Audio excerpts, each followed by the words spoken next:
Well, it's Monday afternoon here on Parliament Hill, and if you read any of the comments from the blog on the weekend, you know that income trusts were a giant topic.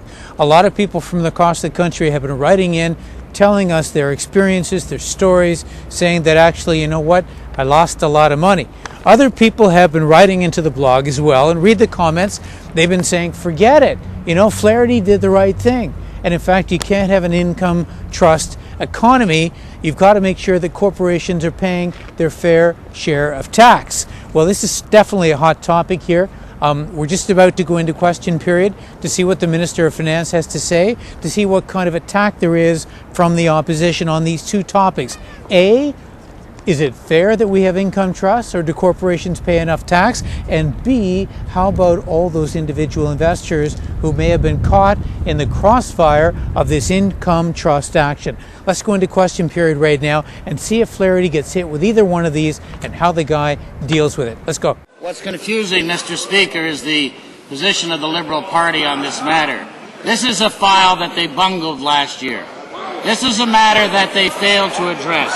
It has now been addressed and been addressed clearly. And if the member opposite is interested in what corporations in Canada think about this, and business leaders and economic columnists, he can read the press from coast to coast that is almost uniformly recognizing that this was the right thing to do.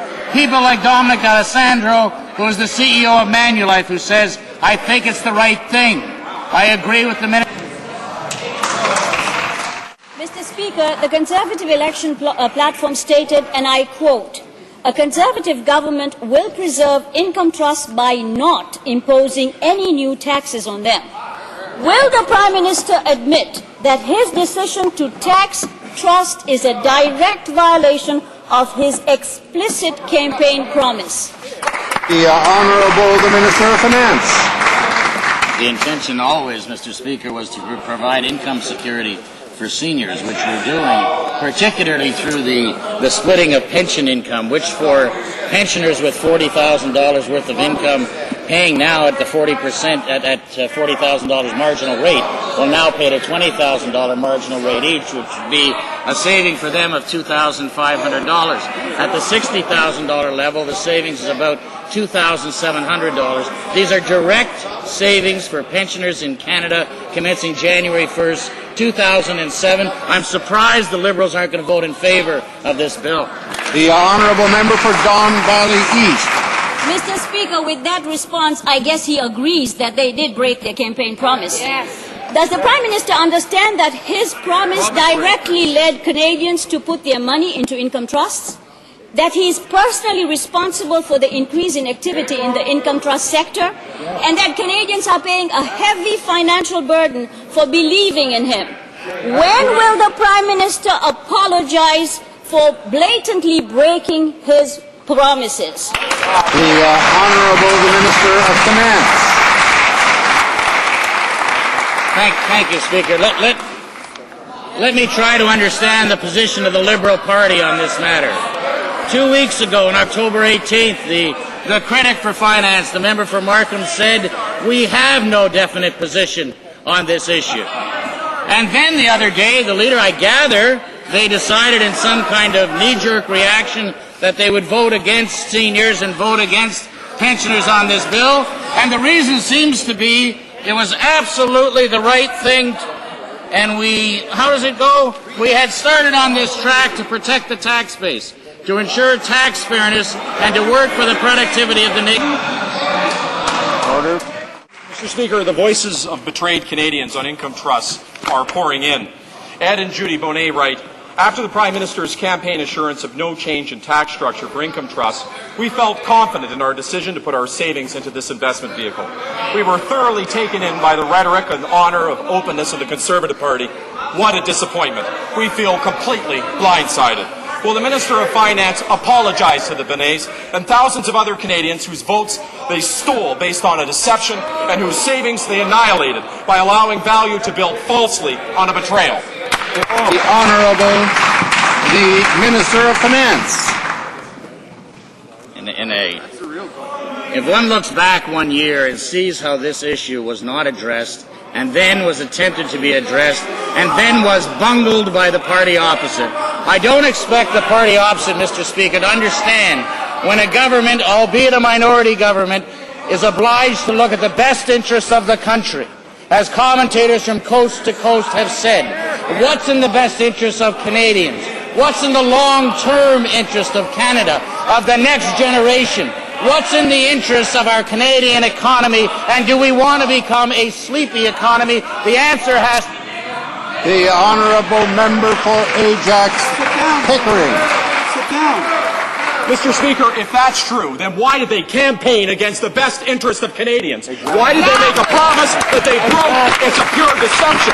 Robert Horner writes, "This is inconceivable to me that your party during the last election gave comfort to the most vulnerable class in our society to continue to enjoy the returns from their investments, and then within a year break that trust with people. Shame on you. Your Machiavellian approach to this situation left me feeling betrayed and that my government is deceitful, careless, and as such dangerous. When can Mr. Horner and thousands of other Canadians who feel cheated and betrayed expect a direct, unequivocal apology?" The Honourable the Minister of Finance. You know, Mr. Speaker, Canadians, I'm sure even some of the members opposite, saw what was happening in 2006. We saw the income trust sector increase by some $70 billion. We saw in the telecommunications sector, first one and then another company decide in a capital-intensive section of the economy that they felt obliged to go the income trust route. We were going to see more. There were more that were being talked about. And I say to the members opposite, if you truly believe that income trust economy, if the member for Wascana truly believes that an income trust economy is in Canada's best interest, then go ahead. So you've heard from Jim Flaherty now on this first point about whether or not corporations are paying their fair share and whether or not we are evolving into an economy which is going to be very uncompetitive for Canada because we have too many income trusts. I don't know if the Liberals bought it. I don't think so. But I want to show you another exchange right here that goes to the heart of how individual investors feel they're being treated and how one of the opposition members, he's been on the show before, Paul Zalabo, he's a chartered accountant from Mississauga South, I believe, is the riding. He's a Liberal, but he launched the most vitriolic attack we've seen to date on the behalf of seniors to what's been happening with income trusts. Check this out. The normally talkative Minister of Immigration has been noticeably muzzled when it comes to multi-billion-dollar betrayal of trusted Canadians. Last year, as finance critic, he regularly told the House that a Conservative government would never tax income trusts. But last week, Mr. Speaker, Senator LeBreton, the leader of the government in the Senate, suggested that he was not given the finance portfolio, Mr. Speaker, because he just wasn't up to the job. Ooh. Is that the reason, Mr. Speaker? Or was it because he refused to go along with the devastating double cross of hardworking Canadians? Yes! The Honourable